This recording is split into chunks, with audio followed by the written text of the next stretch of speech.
દિવાળીનો દિવસ એટલે ખેડૂત અને માલધારી વિશેની આજે એ જ બાબતની ચર્ચા કરવાની હતી. તો આ માલધારી છે ને હું પૂછું છું કે આજે 20/10/2025ના સોમવારના દિવસે તમે કેમ ઘેરે રહીને દિવાળી નથી ઉજવતા? દિવાળી તો આમાં અમારી આમાં જ દિવાળી હોય. આમાં દિવાળી કેમડી ઉજવવી? માલનું કરવું કે દિવાળી ઉજવવી કયો? અને આમાં ખુવાર થવાનું આવે અમારે તો. આની કઈ વર્તેર છે નહીં. દૂધના ભાવ કેવા મળે? દૂધના ભાવ ક્યાં મળે જ છે. ખોટું દૂધ બનાવવા વાળાને સારું છે, એને મળે છે. ડેરી વાળા એટલું દૂધ બનાવે, અમારું 5 લીટર દૂધ જતું હોય 3 ફેટ આવે.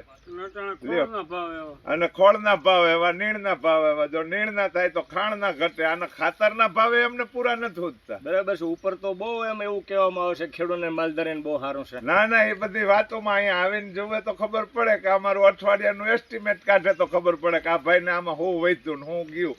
આપણે ખાણનું બિલ આપીએ ને નીણનું આપીએ, બરાબર, અને દૂધનું આપીએ, તઈને બિલ આપીએ, બરાબર.